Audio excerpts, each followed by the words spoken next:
ام المومنین سیدہ طیبہ طاہرہ سیدہ عائشہ صدیقہ رضی اللہ تعالی عنہا فرماتی ہیں، ایک دن میں دیکھا کہ حضور میرے حجرہ میں نہیں ہیں، تو میں حضور کو تلاش کرنے نکلی۔ جنت البقیع میں آسمان کی طرف سر اٹھائے حضور اللہ سے التجائیں کر رہے تھے۔ مجھے دیکھا تو ارشاد فرمایا، عائشہ کیا تم نے یہ سمجھا کہ اللہ کا رسول تم سے زیادتی کرے گا؟ فرماتی ہیں میں نے عرض کی، یا رسول اللہ صلی اللہ علیہ وسلم، میں یہ سمجھا شاید آپ کسی زوجائے محترمہ کے حجرہ میں تشریف لے گئے ہیں۔ فرمایا آج لیلۃ النصف من شعبان کی 15ویں رات ہے، درمیانی شب ہے۔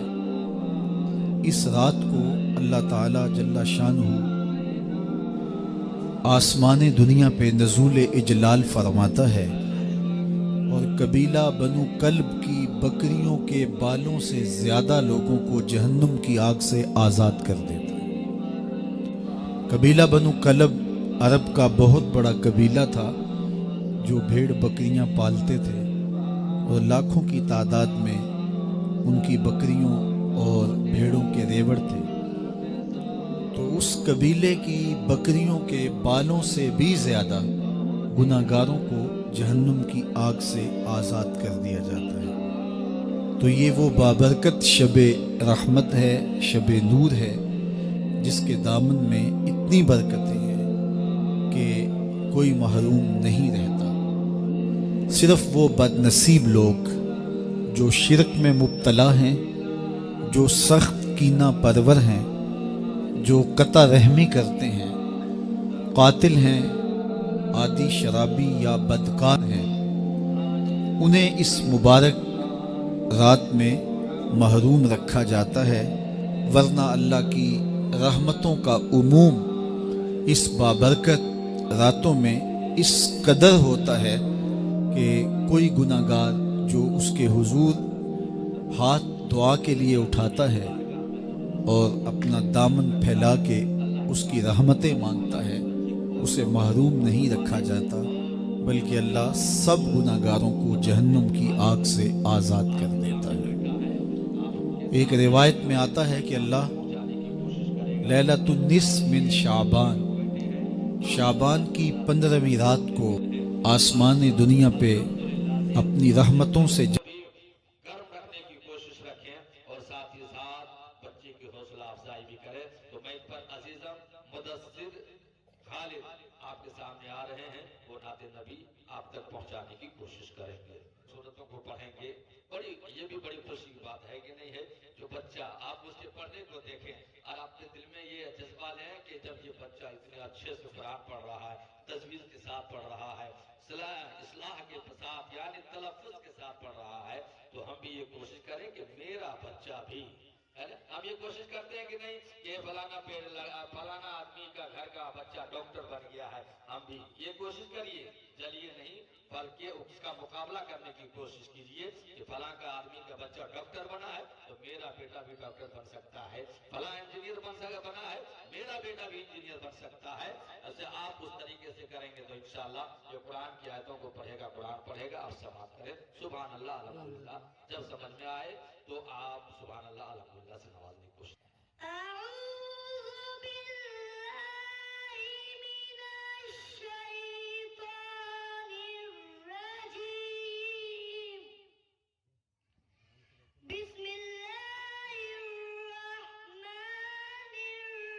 تک مزدوری کرتا ہے اس کو 2 قیرات ملتے ہیں، جبکہ اس کا وقت دونوں سے کم ہے۔ فرمایا پہلی مثال یہود کی ہے، دوسری مثال نصارہ کی ہے، اور تیسری مثال میری امت کی ہے کہ اس کو تھوڑے عمل پر زیادہ ثواب دیا جاتا ہے۔ تو یہود اور نصارہ نے اس پہ برا منایا، تو حضور علیہ السلام نے فرمایا کہ اللہ نے ان کے اجر میں تو کمی نہیں کی، لیکن مسلمانوں کو زیادہ اجر دے دیا، تو یہ اس کی کرم نوازی ہے۔ تو یہ تھوڑے وقت کی عبادتیں اور چند راتوں کی بیداری اور مخصوص اوقات میں اللہ کے حضور عبادت و ریاضت ایک گناہگار کو کہاں سے کہاں تک پہنچا دیتی ہے، اس کے گناہوں کی معافی کا ذریعہ بھی بنتی ہے اور درجات کی بلندی کا سبب بھی۔ دیکھیے لیلۃ القدر ایک رات 1000 مہینے کی عبادتوں سے بہتر قرار پاتی ہے۔ اسی طرح دیگر مواقع ہیں کہ اللہ تعالیٰ اس امت کے لیے رکھے ہیں، رحمت رب بہانہ می طلب، اور یوں بھی پڑھا گیا رحمت رب بہانہ می طلب۔ اس کی رحمتیں قیمت نہیں مانگتی اور اس کی رحمتیں بہانہ تلاش کرتی ہیں، تو وہ اپنے بندوں کو بخشنے پہ آمادہ ہے اگر وہ اپنا دامن طلب پھیلائیں۔ قرآن مجید میں ایک مقام دیکھیے کتنا دل آویز ہے، فرمایا ما یفعل اللہ بعذابکم، اللہ تمہیں عذاب دے کے کیا کرے گا؟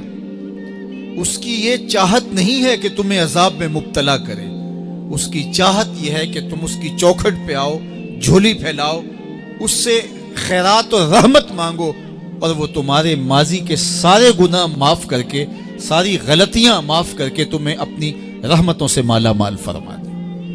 تو وہ بندوں کو بخشنے پہ، بندوں کی مغفرت کرنے پہ آمادہ ہے اور اس کی رحمتیں بہانے تلاش کرتی ہیں۔ آپ نے نام سنا ہوگا محمود غزنوی اور ایاز کا، ان کا باہم محبت کا رشتہ بہت گہرا تھا۔ ایاز ٹوٹ کے چاہتا تھا بادشاہ کو، اب دیگر مصاحبین حسد کرتے تھے، بغض رکھتے تھے، وہ کہتے تھے یہ کوئی کیا اس میں کرشمہ اور کمال ہے کہ بادشاہ اس کو اتنا ہی چاہتا ہے۔ تو بادشاہ جب ان وزراء کا، مشیروں کا حسد حد سے بڑا ہوا دیکھا تو ایک دن سب کو اپنے دربار میں حاضر کیا۔ دربار میں ایک تالاب تھا، تو اس میں مٹھی بھر کے موتیوں کی پھینک دی اور ایک ایک وزیر کو کہا کہ یہ موتی نکال کے لاؤ، اور یہ خیال کرنا کہ تمہارا لباس بھی، تمہارا بدن بھی نہیں بھیگنا چاہیے۔ تو سب نے کہا کہ یہ عجیب بات ہے کہ حوض کی تہ سے موتی نکال کے لائیں اور لباس بھی نہ بھیگے اور بدن بھی نہ بھیگے، یہ تو لازمی ہوگا۔ پھر دوسرے وزیر کو کہتا کہ یہ موتی نکال کے لاؤ، تمہارا لباس بھی نہیں بھیگنا چاہیے، تمہارا بدن بھی نہیں بھیگنا چاہیے۔ تو وہ آگے سے حجت کرتا یہ کیسے ہو سکتا ہے کہ بدن بھی اور لباس بھی نہ بھیگے اور موتی بھی نکال لاؤں؟ تیسرے کو، چوتھے کو، پانچویں کو، ہر ایک آگے سے حجت کرے یہ کیسے ہو سکتا ہے؟ پھر ایاز آ گیا، تو بادشاہ نے ایاز کو کہا کہ یہ موتی نکال کے لانے ہیں اور تمہارا لباس بھی اور تمہارا بدن بھی نہیں بھیگنا چاہیے۔ ایاز نے فوراً چھلانگ لگائی اور موتی نکالے۔ جب باہر نکلا تو بدن اور لباس پانی سے نچڑ رہا تھا، تو ایسے موتی بادشاہ کو پیش کیے اور بدن کپ کپا رہا تھا۔ تو بادشاہ بڑے غصے سے کہا کہ ایاز تمہارا بدن بھیگ گیا، تمہارے کپڑے بھی بھیگ گئے، میں نے کہا تھا لباس بھی نہیں بھیگنا چاہیے، کپڑے بھی نہیں بھیگنے چاہیے۔ تو ایاز بڑی لجاجت سے عرض کرنے لگا بادشاہ سلامت، آپ کے دو حکم تھے، ایک یہ کہ موتی نکال کے لانے ہیں، دوسرا حکم یہ تھا کہ لباس اور کپڑے بھیگنے نہیں چاہیے، تو ایک حکم میں نے پورا کر دیا ہے، دوسرے کی معافی چاہتا ہوں۔ تو صاحب اللہ نے حضرت انسان کے سینے میں جذبات کا ایک جہاں آباد کیا ہے، شیطان کو بھی انسان کے پیچھے لگا دیا اس کی آزمائش کے لیے، اس کے امتحان کے لیے، نفس بھی اس کے اندر موجود ہے، اور دوسری جانب اس کو گناہوں سے منع بھی کیا اور نیکی کی تلقین بھی کی۔ اب کتنی مشکل زندگی ہے حضرت انسان کی، آئی جان شکنجے اندر جویں ویلنے دے وچ گنا، کتنی مشکل زندگی ہے۔ خواہشیں ہیں کہ آوارہ ہیں، آرزویں ہیں کہ بے قابو ہیں، اور دوسری جانب اللہ کا حکم ہے، اب کیا کرے؟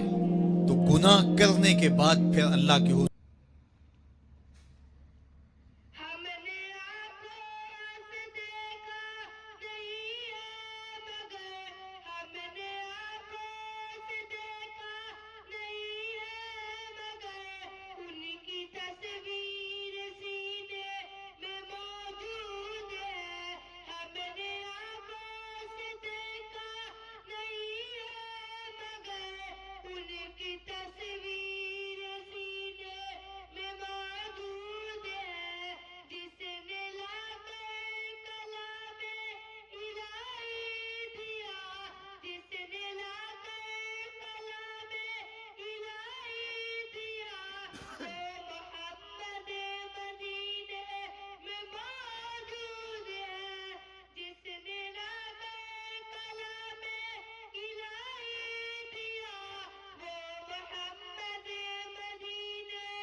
یہ اب قرآن مجید میں ان لوگوں کی کہانی بھی پڑھی ہے جو اپنی زندگی کو اپنے مالک کے نام لگا چکے ہیں، اور ان سے اگر کوئی معاملہ سرزد ہو جاتا ہے تو وہ کس قدر اللہ سے ڈرتے ہیں۔ والذین یؤتون ما آتوا وقلوبهم وجلہ انہم الی ربہم راجعون، فرمایا کہ وہ لوگ جب ان سے کوئی خطا سرزد ہو جاتی ہے، کوئی گناہ ہو جاتا ہے، تو ان کے دل لرز جاتے ہیں، خوف خدا سے وہ کانپنے لگ جاتے ہیں۔ انہم الی ربہم راجعون، تو وہ اپنے رب کی طرف رجوع کرنے والے ہوتے ہیں۔ اگر ان سے کبھی کوئی گناہ سرزد ہو جائے، ان سے کوئی غلطی سرزد ہو جائے، تو پھر اس پہ ضد نہیں کرتے، اس پر مصر نہیں ہو جاتے، اس پر حجتیں اور دلیلیں نہیں لاتے، بلکہ وہ کیا کرتے ہیں، فوراً اللہ کے حضور رجوع کرتے ہیں اور معافی مانگتے ہیں۔ اور اللہ کو یہ بہت پسند ہے کہ کوئی مجھ سے معافی مانگے، اور اللہ انہیں معاف کر دیتا ہے۔ اللہ اکبر۔ حضرت عبداللہ ابن مسعود رضی اللہ تعالیٰ عنہ فرماتے ہیں کہ مومن کی یہ شان ہے کہ جب وہ گناہ کر بیٹھے تو وہ یوں محسوس کرتا ہے جس طرح پہاڑ تلے آ گیا۔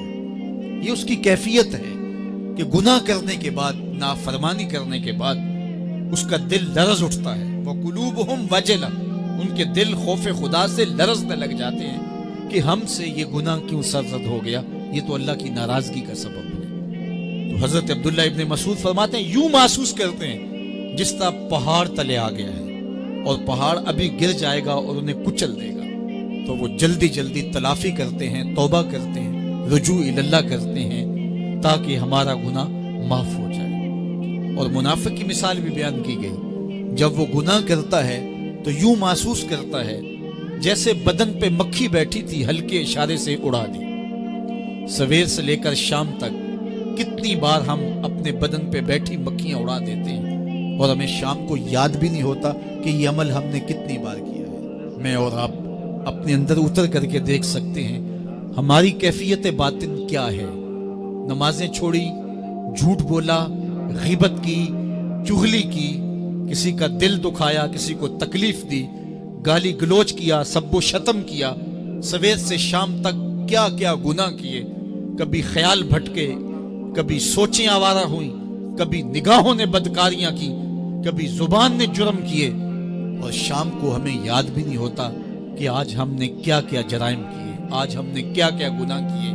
اگر ہماری یہ کیفیت ہے تو یہ عملی نفاق ہے کہ بدن پہ مکھی بیٹھی اور اڑا دی۔ اور اگر ہماری کیفیت یہ ہے کہ گناہ کے بعد یہ محسوس ہوتا ہے کہ ہم پہاڑ تلے آ گئے اور اللہ کی ناراضگی ہم نے مول لے لی، اور جلدی جلدی توبہ کر کے رجوع کرنے کی جانب بڑھتے ہیں، تو پھر مبارک ہو، نہیں تو مجھے اور آپ کو اپنا محاسبہ کرنا چاہیے۔ ہمارے دلوں پر زنگ چڑھ گئے ہیں، اور ہماری کیفیت یہ ہو گئی ہے کہ گناہ کرنے کے بعد بھی ہم ڈٹے رہتے ہیں۔ جبکہ زندگی اصحاب رسول کی دیکھیے ان سے بھی کبھی کوئی خطا سرزد ہو جاتی تو وہ فوراً اس گناہ کی تلافی کے لیے حضور کی بارگاہ میں حاضر ہو جاتے۔ حضرت ابو لبابہ رضی اللہ تعالیٰ عنہ نے اپنے آپ کو مسجد نبوی کے ستون کے ساتھ بندھوا دیا اور کہا کہ جب تک میری معافی نہیں ہوگی تب تک اپنے آپ کو کھلواؤں گا نہیں۔ اور پھر جب ان کی بخشش کا اعلان ہوا تو پھر حضور کے ہاتھوں سے اپنے آپ کو انہوں نے کھلوایا۔ ایک خاتون حضور کی خدمت میں حاضر ہوئی اور عرض کی یا رسول اللہ صلی اللہ علیہ وسلم، مجھ سے بدکاری سرزد ہو گئی ہے اور میرے پیٹ میں بچہ ہے، اور میں چاہتی ہوں کہ آخرت کی سزا کی بجائے دنیا کے اوپر اس کی سزا مجھے دے دی جائے تاکہ میں پاک ہو جاؤں اور صاف ہو جاؤں، کیونکہ آخرت کی سزائیں بہت سخت ہیں۔ اللہ کے محبوب علیہ السلام نے جبریل امین سے ایک دن پوچھا تھا مجھے جہنم کے عذابوں کا ذکر سناؤ، تو عرض کی یا رسول اللہ صلی اللہ علیہ وسلم، سب سے ہلکا عذاب، اخف العذاب، ہلکا ترین عذاب یہ ہے کہ جہنمی کے پاؤں میں آگ کے جوتے رکھے جائیں گے، باقی اس کے پورے بدن پہ آگ نہیں ہوگی، صرف آگ کے جوتے اس کو پہنائے جائیں گے، لیکن اس کی حدت، گرمی اور شدت اتنی ہوگی، یغلی منہما دماغہ، اس کی شدت سے اس کا دماغ پگھل کر ناک اور کانوں کے ذریعے سے باہر آنا شروع ہو جائے گا۔ یہ سب سے ہلکے عذاب کی کیفیت ہے، اور جو عذاب سخت ہیں